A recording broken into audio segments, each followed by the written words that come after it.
little hunter here. I've been telling a few things about, what I did with my life and how I made a living and what I did as a kid and everything else. I got something I want to tell you about this here. I don't think anybody ever thought about octopus being in the Gulf of Mexico. Yeah, I've never heard of a shrimp ever catching one, But I found out different. We do have octopuses in the Gulf of Mexico. I was shrimping in the Pascagoula River one day, and I caught one. I guess the head was about that big around, tentacles all about that long, And I grabbed him and I put him in a bucket. And I put a basket over the top so he couldn't climb out. But they'll go through a hole. A gator that big around will go through a hole that big. It's unreal to what they can go through. I didn't know what I was going to do with him. I said, well, I'm going to probably bring him home and show him to, my wife and son. So I was shrimping. I had a shrimp boat at the time. I was done retired from Chevron. I was shrimping for a living.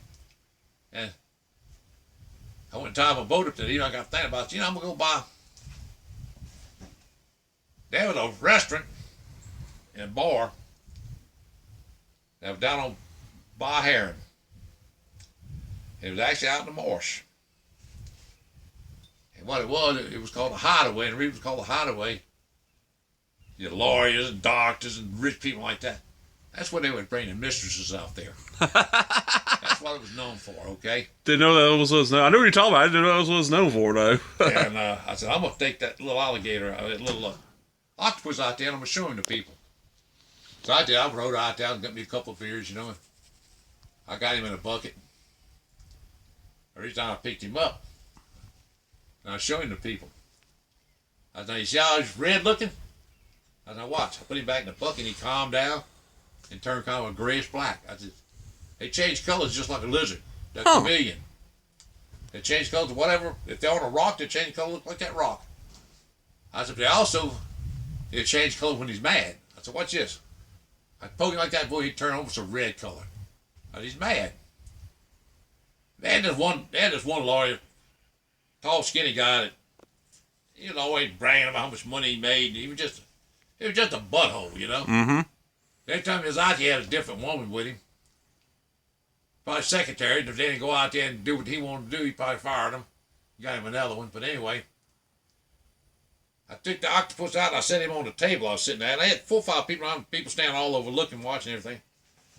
And I was showing them how you change colors whenever you touch him like that.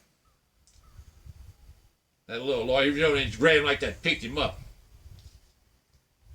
And I said, you gotta be careful of them things, they can be dangerous. He said, all he ever gonna do is gonna choke me to death with them tentacles, being arrogance, All right, never mind, He's one time I'm gonna make him mad.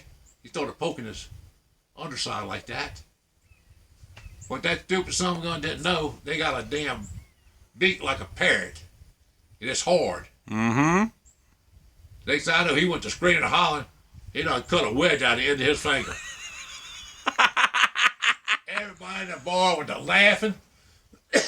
even the little secretary, whoever she was laughing and everything. And he got so embarrassed, he packed this stuff up and left. But that little octopus bit the hell out of him. Well, I had him out about as long as I wanted to. I didn't want to stress him too much. So I took him home and I showed him to my wife, my son, and one of the neighbors. I drove back down and turned him loose in the bayou. And he probably went on out, out in open water. But later on, quite a few years later, I took a bunch of friends out to Horn Island to go swimming and all with my shrimp boat. And had skipped him going to the bank with. And one of the guys, he was a scuba diver. He had his scuba gear and all with him because I wanted to change the anodes on my boat anyway. And I'll explain what an anode is. You put it on your boat to keep electrolysis from attacking your rudder and your prop, stuff like that. It'll attack that because it's made out of lead. Right. So it's going to always go to the softest metal first. That's how you protected the rest of the metal underneath the bottom of your boat. There was an offshore rig they had drilled not too terribly long ago. Well, about 300 or 400 yards out there. He said, I'm going to go swim out there around that rig and see if I can see big fish or something to shoot us. Okay, be careful. So he left, went on out there, and I don't know. It was probably 30 minutes later. He come back. About around the octaves. Man, I tell you one thing I learned. I said, what is that? He says, if you want to fish for ling, he says, got them little small octopuses out there about that big. Them ling are eating them up. He said, it seems like they love them. I said, you see, he's been a lot of octopuses out there. I didn't know that. The octopus were all around that rig, and then ling were coming to eat them. Now, we called ling back then, we called them a lemon fish. Very good eating saltwater fish. But they were eating them little baby octopuses. Next time I go deep sea fishing, I'm going to dive down and catch me some of them, and I'm going to go out in deep water and fish around in rakes and see if I can't get some big ling. And he did. He got where he got to catch a few ling, using little baby octopuses for bait. Some of the strangest things I caught in my trawl, other than the little octopus, I picked it up one time, and it had something about this long, like that, weighed about 30 pounds, wrapped up real tight in plastic. I was wondering what it was, I caught it in the river, by the grain elevator. My deckhand, he said, Cap, he smells marijuana, that's marijuana. I said, what? Yeah, that's worth a lot of money. I said, not on my boat it ain't, because the Coast Guard come over and caught me down on the boat. They had confiscated my boat, So I went to the cabin, and I got a big old hatchet, and I come back out there, I started cutting it, breaking up a piece and throwing it overboard. Well, I put over the air that I caught a bale of marijuana. Immediately, about 10 boats right behind me like that, What you gonna do? What you gonna do? Let me have something like that. And I said, I'm throwing it overboard. Well, I started chopping to throw it over. A lot of us up on the bottom of the boats were dipping there, trying to dip it, before it sunk. I got an idea who one of them was. Yep, he was the first one. I'm sure. We're not saying any names. I didn't want to have nothing to do with it. I didn't want to get caught with it because I knew it'd take my boat away from me and everything. Yep. But they case, man, we probably could have got $25,000 for that. I said, nope, it ain't worth it, I got a good idea what deckhand it was, too. Well, the next thing I caught was pretty weird. I caught an exercise bicycle. I remember this. It looked brand new. It hadn't been overboard long.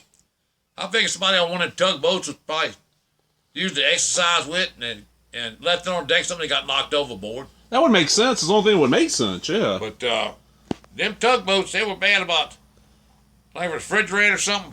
Went out there to throw it overboard. Well, you catch a doggone big refrigerator or deep freezer in your net, you got a job getting it out, Oh, yeah.